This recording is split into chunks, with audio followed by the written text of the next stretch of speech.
बिस्मिल्लाहिर्रहमानिर्रहीम। इलामा Iqbal open university की किताब है इंग्लिश। मैट्रिक कोड नंबर है 221। आज हम इसकी एक्सरसाइज नंबर हल करेंगे 6 वाली।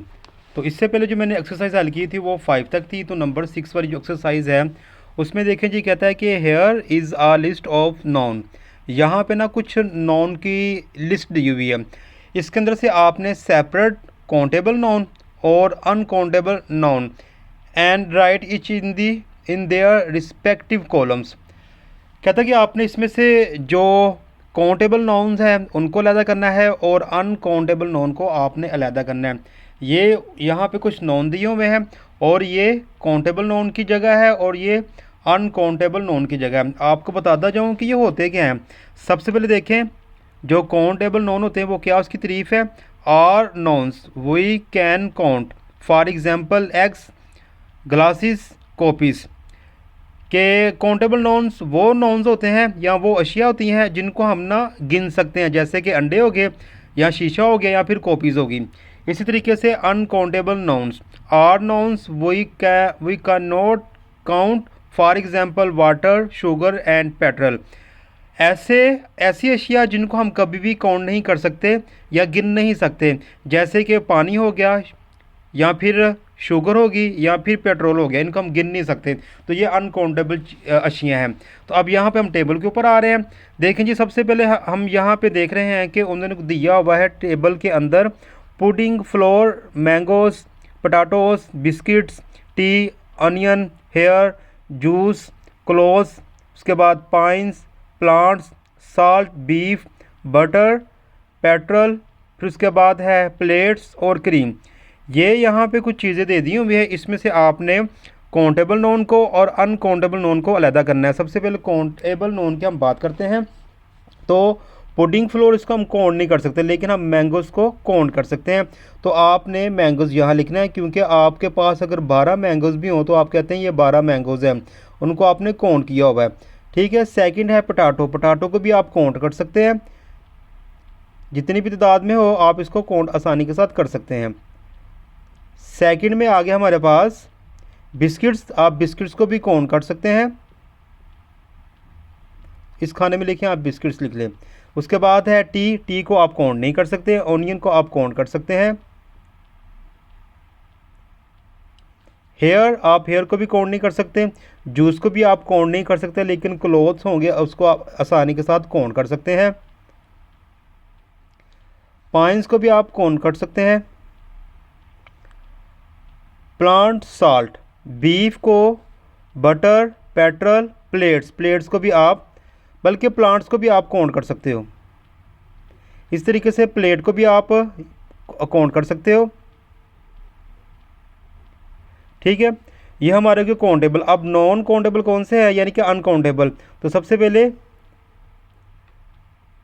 पुडिंग फ्लोर हो गया, इसको हम कभी भी काउंट नहीं कर सकते। फिर उसके बाद टी आ गई, फिर उसके बाद हेयर आ गया, फिर उसके बाद जूस आ गया, फिर उसके बाद साल्ट आ गया, फिर उसके बाद पेट्रोल आ गया, फिर उसके बाद क्रीम आ गई। जब इस तरह का सवाल आ जाए और आप ऐसे हल करेंगे तो आपको इसके आसानी के साथ 10 नंबर मिल जाएंगे। नंबर 6 एक्सरसाइज कंप्लीट हुई। अब इसको आपने रीड करते जाना है। रीड करते करते आपने अगले पेज पे आना है। अगले पेज पे देखें जी, नंबर 7 एक्सरसाइज है। वो कहता है कि नाउ पुट सम और एनी इनटू ईच गैप। यहाँ पे कुछ गैप दिया हुआ है, इसके अंदर आपने सम लिखना है या फिर एनी लिखना है।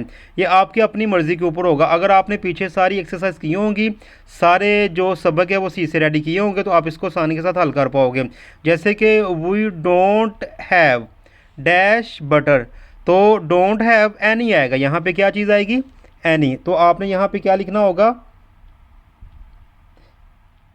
एनी। सेकंड वाला है there are dash mangoes in the fridge, कुछ यानी कि सम आ जाएगा। I want rupees to buy step, मुझे कुछ पैसे चाहिए, तो कुछ के लिए क्या आ जाएगा, सम आ जाएगा। Is there dash petrol in the car, यहाँ पे एनी आएगा क्योंकि यहाँ पे किसी भी चीज़ की काउंटिंग नहीं आ रही। जब काउंटिंग है तब आपने सम लगा देना है, अगर काउंटिंग ना हो तो फिर आप एनी भी लगा सकते हैं। आर देयर एनी, यहाँ पे भी क्या आएगा, एनी ही आएगा। देयर आर सम, तो यहाँ आपने क्या लगाना है, सम लगा देना है। जब भी दिस आर हो, देयर आर हो, वी आर हो, वी, तो इसके साथ हमेशा सम ही लगता है। दी गार्डनर नीड्स फर्टिलाइज़र, तो सम फर्टिलाइज़र फॉर दी प्लांट्स, यहाँ पे आपने क्या लगाना है, सम लगा देना है। I need dash new plants for the house, I need some plants, यहाँ पे क्या आएगा, सम। जब आप इसकी प्रैक्टिस करोगे तो आपको आसानी के साथ पता चल जाएगा कि सम कहाँ पे आएगा और एनी कहाँ पे आएगा। Do have you dash salt any salt, तो यहाँ पे क्या आ जाएगा, एनी आ जाएगा। नंबर 7 भी सोल्व होगी। आगे नंबर 8 को देखें। Put much many and a lot of into each blank, खाली जगह जो आपको दी हुई है इसके अंदर आपने मच लगाना है या फिर मैनी लगाना है या फिर अ लॉट लगाना है, वो आपकी अपनी मर्ज़ी है। जब आप इसको गौर से देखेंगे तो जिस जगह पे एनी लगता हो वहाँ पे आपने मैनी लगता हो वहाँ आपने मैनी लगाना है, जिस जगह मच लगता हो वहाँ आपने मच लगाना है, जिस जगह पे अलॉट लगता हो वहाँ पे अलॉट आपने लगाना है। जैसे कि have you got dash homework, तो स्टार्टिंग में अलॉट होमवर्क आ जाएगा, इसकी जगह आपने क्या लगाना है, अलॉट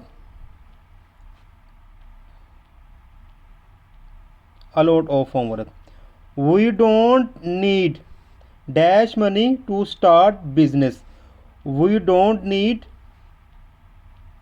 मच, यहाँ पे क्या लगेगा, much money to start business. There are new dash restaurant open in the areas, many, ठीक है, यहाँ पे क्या आ जाएगा, मैनी, बहुत ज़्यादा जो रेस्टोरेंट है यहाँ पे खुल चुके हुए हैं। The office is quite, there is no dash activity these days, many, यहाँ पे क्या आएगा, there are dash in inflation in the country these days, a lot आ जाएगा यहाँ पे। Are there dash girls in the class, are there many